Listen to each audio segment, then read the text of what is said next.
Hello everyone, welcome back. This is MGS Pavan. ಈ ವಿಡಿಯೋದಲ್ಲಿ ನಾವು ಎಲೆಕ್ಟ್ರಿಕ್ ಫ್ಲಕ್ಸ್ ಬಗ್ಗೆ ಡಿಸ್ಕಸ್ ಮಾಡೋಣ. ಇದು JEE ನೀಟ್ KCET ರಿಲೇಟೆಡ್, ಅದೇ ರೀತಿ ಬೋರ್ಡ್ ರಿಲೇಟೆಡ್ ಎಕ್ಸಾಮ್ಗೆ ಇಂಪಾರ್ಟೆಂಟ್ ಆಗಿರುತ್ತೆ. ನಾವು ಇಂದಿನ ಕ್ಲಾಸಲ್ಲಿ ನಾವೇನು ಡಿಸ್ಕಸ್ ಮಾಡಿದ್ವಿ ಅಂದರೆ electric flux through the disc, ಅದೇ ರೀತಿ ಸಿಲಿಂಡರ್ ಬಗ್ಗೆ ಡಿಸ್ಕಸ್ ಮಾಡಿದ್ವಿ. ಅದು ಯಾವ ರೀತಿ ಡಿರೈವ್ ಮಾಡೋದು, ವಿತೌಟ್ ಯೂಸಿಂಗ್ ಗಾಸ್ ಲಾ ಯಾವ ರೀತಿ ಡಿರೈವ್ ಮಾಡೋದು ಅನ್ನೋದು ನಾವು ನೋಡಿದ್ವಿ. ಈ ವಿಡಿಯೋದಲ್ಲಿ ನಾವು electric flux due to a point charge ಬಗ್ಗೆ ಸ್ಟಡಿ ಮಾಡೋಣ.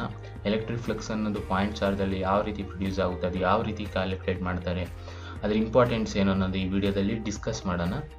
ಮೊದಲನೇದಾಗಿ ಈ ಚಾನಲ್ನ ನೀವು ಸಬ್ಸ್ಕ್ರೈಬ್ ಮಾಡಿಲ್ಲ ಅಂದರೆ ಮೊದಲು ಸಬ್ಸ್ಕ್ರೈಬ್ ಮಾಡಿ, ನಂತರ ಬೆಲ್ ಐಕಾನ್ ಪ್ರೆಸ್ ಮಾಡಿ. ನಾನು ಯಾವುದೇ ನ್ಯೂ ವಿಡಿಯೋ ಪೋಸ್ಟ್ ಮಾಡಿದ್ರೆ ನಿಮಗೆ ನೋಟಿಫಿಕೇಷನ್ ಬರುತ್ತೆ.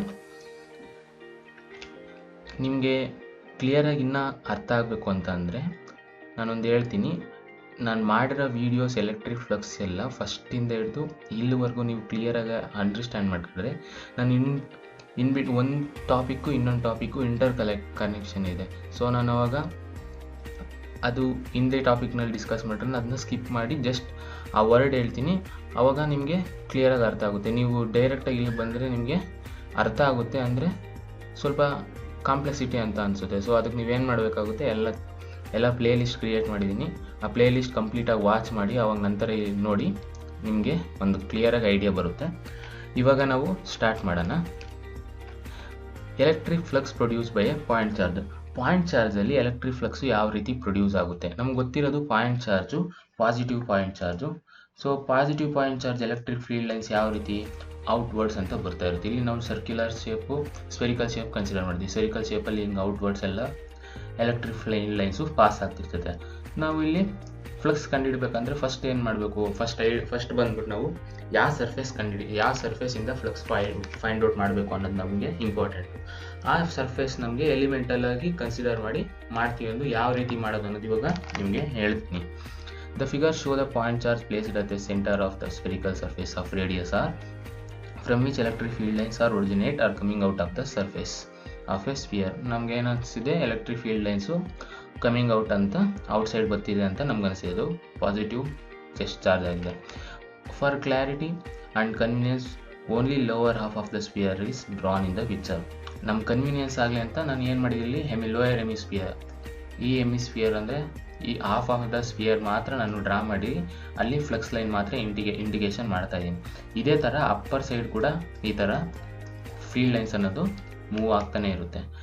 As the charge Q is inside the sphere, whatever the flux is originated will come out of the sphere or surface. Charge ಅನ್ನೋದು ಸೆಂಟ್ರಲ್ ಇರೋದ್ರಿಂದ ಫ್ಲಕ್ಸ್ ಅನ್ನೋದು outwards ಬರ್ತಾ ಇರುತ್ತೆ. To find the total flux we consider an elemental area ds on the surface. The electric flux on the point surface of a sphere is given as. ನಾನು ಆಗಿ ಹೇಳಿದ್ನಲ್ಲ, ಮೊದಲನೇದಾಗಿ ನಾವು ಒಂದು ಎಲಿಮೆಂಟಲ್ ಏರಿಯಾ ಕನ್ಸಿಡರ್ ಮಾಡ್ತೀವಿ. ಆ ಏರಿಯಾ ಮುಖಾಂತರ ಎಷ್ಟು ಫ್ಲಕ್ಸ್ ಫೈಂಡ್ ಔಟ್ ಮಾಡೋದಕ್ಕೆ ಆ ಏರಿಯಾ ಎಷ್ಟಿದೆ ಅನ್ನೋದು ಮೊದಲು ಕ್ಯಾಲ್ಕುಲೇಟ್ ಮಾಡ್ತೀವಿ. ಅದಕ್ಕೋಸ್ಕರ ನಾವು ಎಲಿಮೆಂಟಲ್ ಸರ್ಫೇಸ್ ಏರಿಯಾ ತಗೊಳ್ತೀವಿ. ಅದು ಎಲೆಕ್ಟ್ರಿಕ್ ಫೀಲ್ಡ್ ಯಾವ ರೀತಿ ರೆಪ್ರೆಸೆಂಟ್ ಮಾಡಿದ್ರೆ E is equal to KQ/R² ಅಂತ ನಾವು ರೆಪ್ರೆಸೆಂಟ್ ಮಾಡ್ತೀವಿ. ಇದು ನಿಮಗೆ ನಾನು ಹಿಂದಿನ ವಿಡಿಯೋದಲ್ಲಿ ಇದನ್ನ ಬಗ್ಗೆ ಡಿಸ್ಕಸ್ ಮಾಡಿದ್ದೀನಿ. ನೀವು ವಾಚ್ ಮಾಡಿದ್ರೆ ಅದು ಯಾವ ರೀತಿ ಬಂದಿರೋದಂತ ಇದು ಗೊತ್ತಾಗುತ್ತೆ. The flux coming out off from the surface is ds is ಎಷ್ಟು, d5 is equal to E.ds. Electric field ಎಷ್ಟು ds ಮುಖಾಂತರ ಪಾಸ್ ಆಗ್ತಿದೆ ಅನ್ನೋದು ನಾವು ಯಾವ ರೀತಿ ರೆಪ್ರೆಸೆಂಟ್ ಮಾಡ್ತೀವಿ, E is equal to ds ಅಂತ ರೆಪ್ರೆಸೆಂಟ್ ಮಾಡ್ತೀವಿ. As θ is equal to 0 as shown in the figure. θ ಅನ್ನೋದು 0 ಆಗಿದೆ. ಯಾಕೆ, ನಾವು ಇದು ಆರಿಜಿನ್ ತಗೊಂಡ್ರೆ ಫ್ಲಕ್ಸ್ ಈ ಸರ್ಫೇಸ್ ಮಾತ್ರ ಕನ್ಸಿಡರ್ ಮಾಡಿದ್ರೆ ಇದೆಷ್ಟಾಗಿದೆ, 0 ಆಗಿದೆ. Angle made with this is 0. Suppose ಈ ಥರ ಕನ್ಸಿಡರ್ ಮಾಡಿದ್ರೆ ಈ ಆ್ಯಂಗಲ್ ಎಷ್ಟಾಗಿದೆ, ಈ ಪಾಯಿಂಟಿಂದ ಆರಿಜಿನೇಟ್ ಆಗಿದೆ. ಈ ಆ್ಯಂಗಲ್ ಎಷ್ಟಾಗಿದೆ, ಈ ಆ್ಯಂಗಲ್ಲು 0 ಆಗಿದೆ, 0 ಡಿಗ್ರಿ ಆಗಿದೆ. ಸೊ ಅದಕ್ಕೆ thus flux is equal to d5 is equal to KQ/R²/ds. ಇಲ್ಲಿ ಏನು ಮಾಡಿದ್ದೀವಿ, ಎಲೆಕ್ಟ್ರಿಕ್ ಫೀಲ್ಡ್ನ ಸಬ್ಸ್ಟಿಟ್ಯೂಟ್ ಮಾಡಿದ್ದೀವಿ. Total flux coming out of the spherical surface, ಎಷ್ಟು ಫ್ಲಕ್ಸ್ ಬರ್ತಿದೆ ಅನ್ನೋದಕ್ಕೆ ನಾವೇನು ಮಾಡಬೇಕು, ಎಲಿಮೆಂಟಲ್ ಫ್ಲಕ್ಸ್ ಕ್ಯಾಲ್ಕುಲೇಟ್ ಮಾಡಿದ್ವಲ್ಲ, ಜಸ್ಟ್ ನಾವು ಇಂಟಿಗ್ರೇಟ್ ಮಾಡಬೇಕಾಗುತ್ತೆ. Phi is equal to d5 integral KQ/R²ds, where K is equal to 1/4πε0. At every point of a spherical surface, magnitude of the electric field remains the same, hence we have ಯಾವ surface consider ಮಾಡಿ, ಇಲ್ಲಿ consider ಮಾಡಿ, ಇಲ್ಲಿ consider ಮಾಡಿ, ಇಲ್ಲಿ consider ಮಾಡಿದ್ರು ನಮಗೆ magnitude of electric flux ಅನ್ನೋದು ಕಾನ್ಸ್ಟೆಂಟ್ ಆಗಿರುತ್ತೆ. ಅದಕ್ಕೊಂದು ವ್ಯಾಲ್ಯೂ ಇರುತ್ತಲ್ಲ, ಆ ವ್ಯಾಲ್ಯೂ ಅನ್ನೋದು ಚೇಂಜ್ ಆಗಲ್ಲ. ಸಪೋಸ್ 2 ಅನ್ನೋ ವ್ಯಾಲ್ಯೂ ಇದ್ದರೆ ಇಲ್ಲಿ ಮೆಷರ್ ಮಾಡಿದ್ರು 2 ವ್ಯಾಲ್ಯೂ ಬರುತ್ತೆ, ಇಲ್ಲಿ 2 ಬರುತ್ತೆ, ಇಲ್ಲಿ 2 ಬರುತ್ತೆ, ಇಲ್ಲಿ 2 ಬರುತ್ತೆ, ಇಲ್ಲಿ 2 ಬರುತ್ತೆ. ಅದೇ ರೀತಿ ಇಲ್ಲಿ ಕೂಡ 2 ಬರುತ್ತೆ. ನಾನು ಹಾಗೆ ಹೇಳಿದ್ದೀನಿ, ಈ ಲೋಯರ್ ಸರ್ಫೇಸ್ ಮಾತ್ರ ಇಲ್ಲಿ ಕನ್ಸಿಡರ್ ಮಾಡಿರೋದು, ಅಪ್ಪರ್ ಸರ್ಫೇಸಲ್ಲಿ ಕೂಡ 2 ಅಷ್ಟೇ ಇರುತ್ತೆ. ಸೊ ನಾವು ಇವಾಗ ಏನು ಮಾಡ್ತೀವಿ, ಇದು ಇಂಟಿಗ್ರೇಟ್ ಮಾಡಿದಾಗ phi is equal to kq/r² into ds. phi is equal to kq/r². Area of the spear ಎಷ್ಟು 4πr². ಓಕೆ, ಇದನ್ನ ನೀವು area formula, area of the spear ಎಷ್ಟು 4πr². ಇವಾಗ ನಾವು ಇದು r² ಕ್ಯಾನ್ಸಲ್ ಮಾಡ್ತೀವಿ. ಇಲ್ಲಿ k ಅಂದ್ರೆ ಏನು, 1/4πε0. q 4π ಅಂತ ಇಲ್ಲಿದೆ. ಸೊ ಈ 4π ಕ್ಯಾನ್ಸಲ್ ಆಗುತ್ತೆ. ನಮ್ಗೆ ಏನು ರಿಮೈಂಡ್ ಆಗುತ್ತೆ, phi is equal to q/ε0. Total flux originated from the charge q is s. ಇಷ್ಟು ಚಾರ್ಜು ಟೋಟಲ್ ಫ್ಲಕ್ಸು ಬರ್ತಾ ಇದೆ ಅಂತ ನಮಗೆ ಗೊತ್ತಾಗಿದೆ.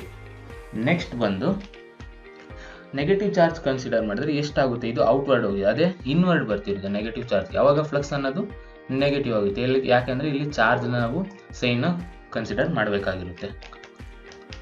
ಇವಾಗ ಬಂದ್ಬಿಟ್ಟು figure show a charge Q is enclosed in the surface of a random shape. Suppose ನಾವೇನು shape ಅನ್ನೋದು ರ್ಯಾಂಡಮ್ ಆಗಿ ಕನ್ಸಿಡರ್ ಮಾಡಿದ್ರೆ ಅವಾಗ ಫ್ಲಕ್ಸ್ ಯಾವ ರೀತಿ, here we can say that the total flux emerging out of the surfaces is complete flux with charge q originated, hence the flux emerges from the surface. ಯಾವುದೇ surface ತಗೊಂಡ್ರು ಇರೆಗ್ಯುಲರ್ಲಿ regular ಆಗಲಿ ನಾವು flux ಅನ್ನೋದು outward pass ಆಗಿರುತ್ತೆ. ನಾವು point charge consider ಮಾಡಿದಾಗ ಅದ್ರದ್ದು flux ಎಷ್ಟಿರುತ್ತೆ ಅನ್ನೋದ್ರೆ ಅದು ಕೂಡ phi is equal to q/ε0 ಎಷ್ಟೇ ಇರುತ್ತೆ. The above result is independent of shape of the surface. It is depend on the amount of charge enclosing by the surface. ಇದೇನಂದ್ರೆ ಇದು independent of shape ಮೇಲೆ depend ಆಗಿರೋದಿಲ್ಲ. So ಏನದ್ರ ಮೇಲೆ depend ಆಗಿರುತ್ತೆ ಅಂದರೆ amount of charge ಎಷ್ಟಿದೆ ಅನ್ನೋದ್ರ ಮೇಲೆ depend ಆಗುತ್ತೆ. ಈ ಸರ್ಫೇಸ್ ಮೇಲೆ ಸಪೋಸ್ 2 3 1 2 3 4 ಈ ಚಾರ್ಜಸ್ ಮೇಲೆ ಡಿಪೆಂಡ್ ಆಗುತ್ತೆ. ಎಷ್ಟು ಚಾರ್ಜಸ್ ಇದೆ ಅನ್ನೋದು ಇದ್ರ ಮೇಲೆ ಡಿಪೆಂಡ್ ಆಗುತ್ತೆ ಫ್ಲಕ್ಸ್ ಅನ್ನೋದು. ನೆಕ್ಸ್ಟ್ ಬಂದ್ಬಿಟ್ಟು flux calculation in region of varying electric field. Electric field vary ಆಗಿರುತ್ತಲ್ಲ ಅಂಥ ಟೈಮಲ್ಲಿ ಫ್ಲಕ್ಸ್ ಯಾವ ರೀತಿ ಕ್ಯಾಲ್ಕುಲೇಟ್ ಮಾಡೋದು. In region of electric field depends on the X direction. ಇಲ್ಲಿ ನಾವು ಒಂದು ಕ್ಯೂಬ್ ಕನ್ಸಿಡರ್ ಮಾಡಿದ್ವಿ, ಅದು ಎಕ್ಸ್ ಡೈರೆಕ್ಷನಲ್ಲಿ ಫ್ಲಕ್ಸ್ ಅನ್ನೋದು ಎಕ್ಸ್ ಡೈರೆಕ್ಷನಲ್ಲಿ ಮೂವ್ ಆಗ್ತಿದೆ. ಅದ್ರ ಎಡ್ಜಸ್ ಲೆಂತ್ ಬಂದ್ಬಿಟ್ಟು ಎ ಅನ್ನೋದು ಲೆಂತ್ ಆಗಿದೆ. ಅದು ಡಿಸ್ಟೆನ್ಸ್ ಇಲ್ಲಿಂದ ಎಲ್ಲಿಗೆ ಎಷ್ಟಿದೆ 2a ಅಷ್ಟು ಡಿಸ್ಟೆನ್ಸ್ ಇದೆ. Electric field is equal to E0 x². ಇದು x², E0 into x².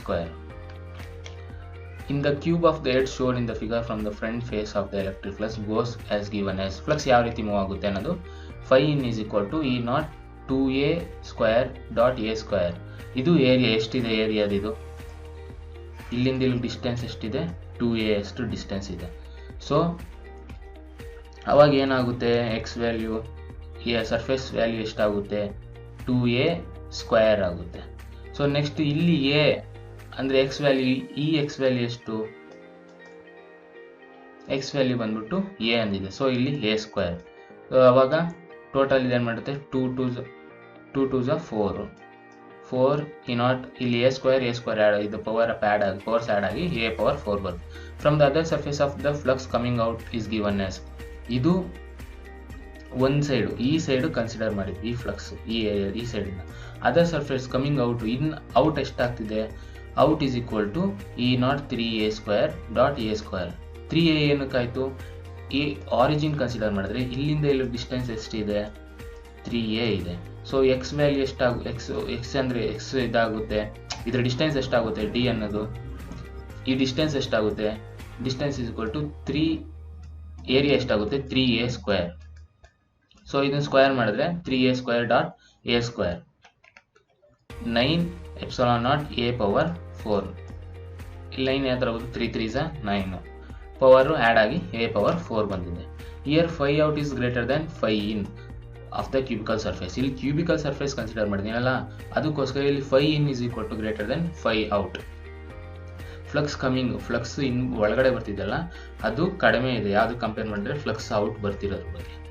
Okay, hence net flux is equal to 5 out minus 5 in. Net flux ಎಷ್ಟಿದೆ, ಟೋಟಲ್ ಫ್ಲಕ್ಸ್ ಎಷ್ಟಿದೆ ಅಂದರೆ incoming minus outgoing minus incoming flux incoming ಇಷ್ಟು ಬರ್ತಿದೆ, ಔಟ್ಕಮಿಂಗ್ ಎಷ್ಟು ಬರ್ತಿದೆ, ಅವೆರಡರದ್ದು minus ಮಾಡಿದ್ರೆ ನಮಗೆ 5 ಬರ್ತಿದೆ. ಇಲ್ಲಿ 4 9 ಮೈನಸ್ 4 ಏನಾಗುತ್ತೆ 5 ವ್ಯಾಲ್ಯೂ ಬರುತ್ತೆ.